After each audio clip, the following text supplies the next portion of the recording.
Shalom, damai di hati.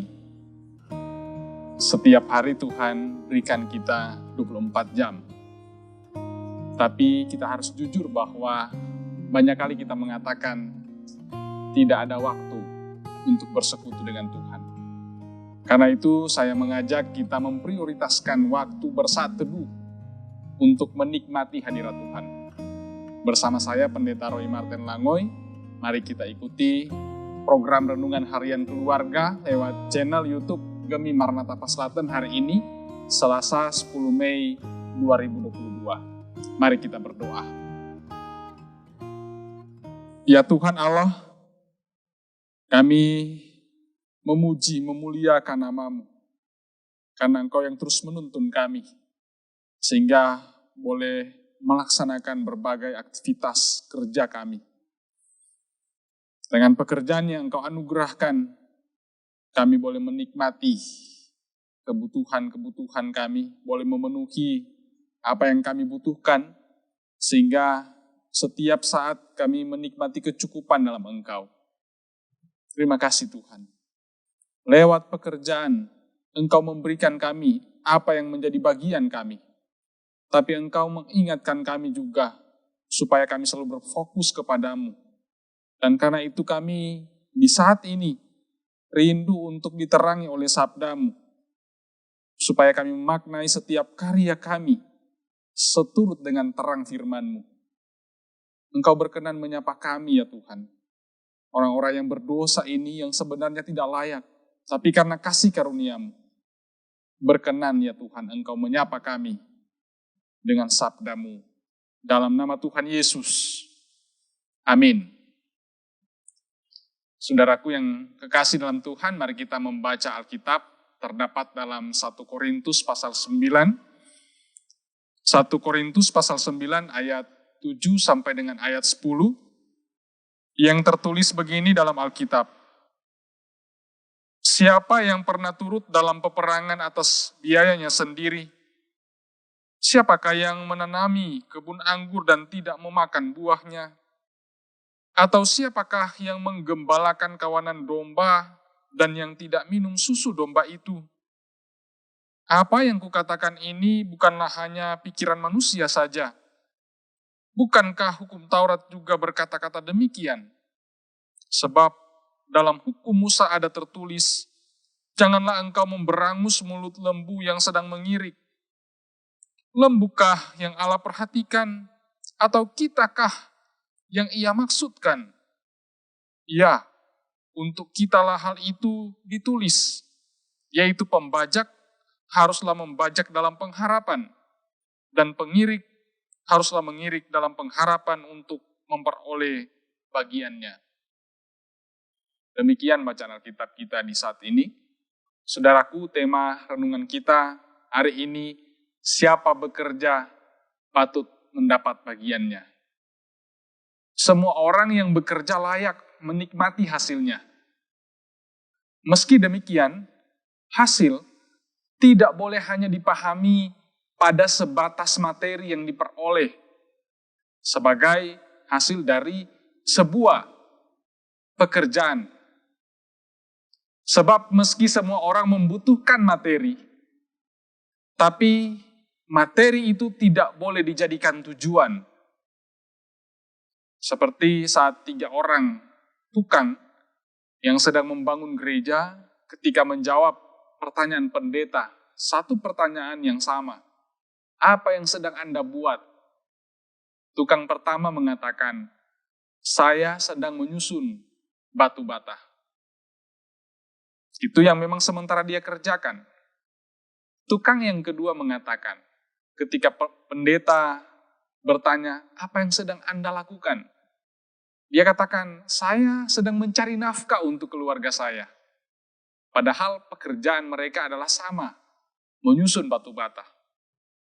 Ketika ditanya kepada tukang yang ketiga, maka jawabnya, saya sedang membangun tempat di mana orang bisa memuji dan memuliakan nama Tuhan.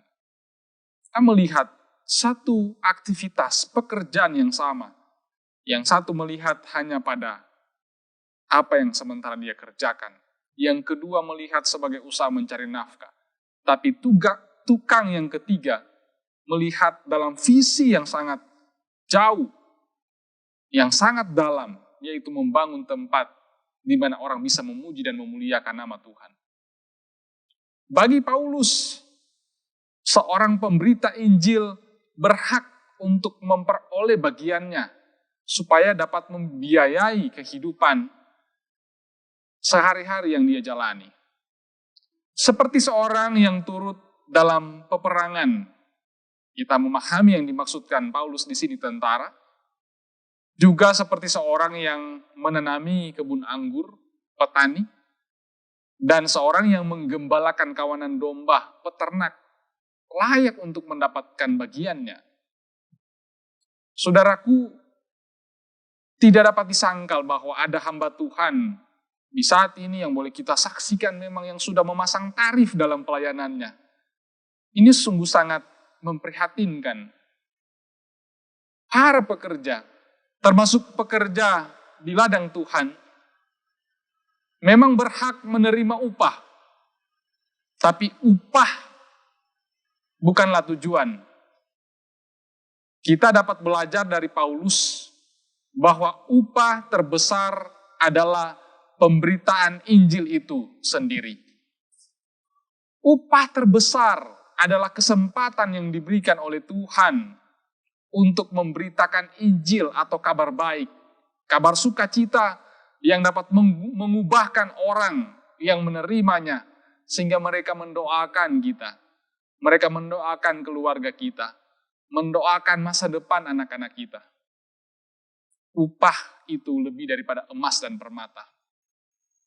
Apalagi jaminan kehidupan di sorga bersama Bapa bagi kita yang setia dalam proses pemberitaannya. Saudaraku yang kekasih dalam Tuhan, apapun pekerjaan yang Tuhan berikan kepada saudara, jangan lihat itu hanya sekedar dalam tanda kutip menyusun bata di atas bata yang lain. Jangan pula memandang itu hanya sebatas pada mencari nafkah. Tapi lihatlah itu dalam visi yang jauh dan dalam. Satu visi yang besar bahwa apa yang saudara kerjakan adalah untuk menjadi berkat bagi sebanyak mungkin orang. Tuhan Yesus memberkati. Amin. Mari kita berdoa. Terima kasih Tuhan, karena sabda-Mu menguatkan kami. Para pekerja yang Kau perkenankan bekerja di ladang-Mu ya Tuhan, untuk memberitakan Injil.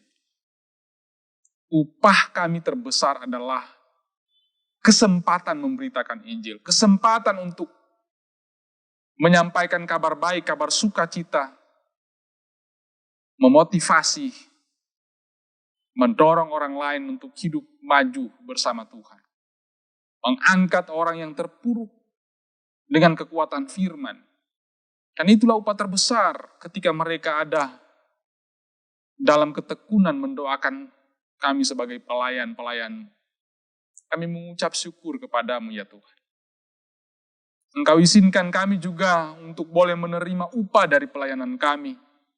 Tapi Engkau tolong kami sebagai hamba-hambamu, supaya orientasi pelayanan kami tidak menjadikan materi sebagai tujuan. Engkau ya Tuhan yang harus total kami layani. Dan tidak boleh dibawa bersamaan dengan mamon. Kami tidak dapat menyembah mamon sekaligus dengan Engkau ya Tuhan. Hanya Engkau satu-satunya. Tuhan tolong gereja kami. Kami para pemberita di dalamnya. Terima kasih Tuhan. Kami percaya ketika dengan tulus memberitakan Injil, Tuhan akan selalu memberi kami makan. Seperti burung-burung di udara yang tidak pernah kekurangan makanan. Demikian kami hamba-hamba-Mu. Ya Tuhan. Jemaat Maranatha Paslatan kolom 1 sampai kolom 27, bahkan semua yang dengan setia mengikuti program ini, kami semua dikuatkan. Karena Engkau berkenan kami di bidang pekerjaan kami masing-masing melayani Engkau. Kami semua yang bekerja berhak mendapatkan bagian kami. Tapi bagian itu tidak hanya kami pandang sebatas pada materi. Tapi apa yang boleh kami kerjakan dengan baik, itu benar-benar membawa manfaat bagi kami. Bahkan menjadi berkat bagi orang-orang di sekitar kami. Dan itulah kekuatan kami, Tuhan. Berkati semua yang mengikuti ini, program Renungan Harian Keluarga, lewat channel YouTube Gemi Maranatha Paslatan, supaya semua terus dikuatkan memaknai peran di bidang masing-masing. Teman-teman pelayan khusus, pendeta, diaken, penatua, semua diberkati, perangkat pelayanan yang ada diberkati di Jemaat Maranatha Paslatan, kostor, pegawai, komisi kategorial, komisi kerja, kelompok pelayanan lansia, BPPJ, atau yang sekarang ini disebutkan dengan KPPJ, penasehat BPMJ, semua Engkau berkati kami melayani dengan tulus. Teman-teman, komisi kerja, data dan informasi yang melaksanakan peran mereka, sehingga ibadah ini boleh disiarkan. Kau berkati mereka. Pemberian diri dengan yang tulus, pribadi, kehidupan hamba-hambamu, anak-anakmu ya Tuhan, diberkati. Ya Tuhan, kami mendoakan gereja kami, Gereja Masa Injil di Minahasa, di aras jemaat, wilayah sampai di sinode, Tuhan Engkau berkati. Supaya kami memaknai pelayanan ini untuk hormat dan kemuliaan nama Tuhan. Upah terbesar kami adalah kesempatan untuk memberitakan Injil. Pemerintah kami ya Tuhan, diberkati. Cara khusus yang ada di Paslatan 1, Paslatan 2, Kota Tomohon, Engkau berkati mereka. Hamba-hambamu Pak Karol Senduk, Pak Weni Lumentut, Pak Edwin Roring, Wali Kota, Wakil Wali Kota, Sekretaris Kota diberkati, beserta dengan jajaran pemerintah Kota Tomohon yang ada. Terima kasih Tuhan. Lewat media, kami memperoleh informasi bagaimana penyakit hepatitis misterius atau hepatitis akut juga mengancam dunia, terutama anak-anak. Tuhan tolong kami. Sebagaimana Engkau menjaga kami, menuntun kami, berjuang melawan pandemi, demikian Engkau menjaga setiap tapak yang kami jalani, terutama anak-anak kami Tuhan. Jaga dan lindungi. Proteksi kami, proteksi anak-anak kami. Jauhkan dari sakit penyakit. Terima kasih Tuhan. Ini kami yang berdoa kepadamu. Siap kami menjalani aktivitas kami di hari ini dalam keyakinan bahwa Tuhan menyertai kami. Berkat-berkat-Mu Engkau sediakan bagi kami. Dan kami tidak akan terfokus pada materi, tetapi kami akan terfokus hanya kepadamu, sumber segala berkat. Dalam nama Tuhan Yesus. Amin. Saudaraku, demikian program Renungan Harian Keluarga di hari ini. Ikuti terus program kami lewat channel YouTube Gemi Maranatha Paslatan. Dan kami menerima dengan senang hati kritik dan saran yang konstruktif untuk meningkatkan mutu dari program ini. Saudara yang boleh diberkati, kiranya like, share, and subscribe channel kami, supaya sebanyak mungkin orang yang boleh diberkati dengan program ini. Tuhan Yesus memberkati.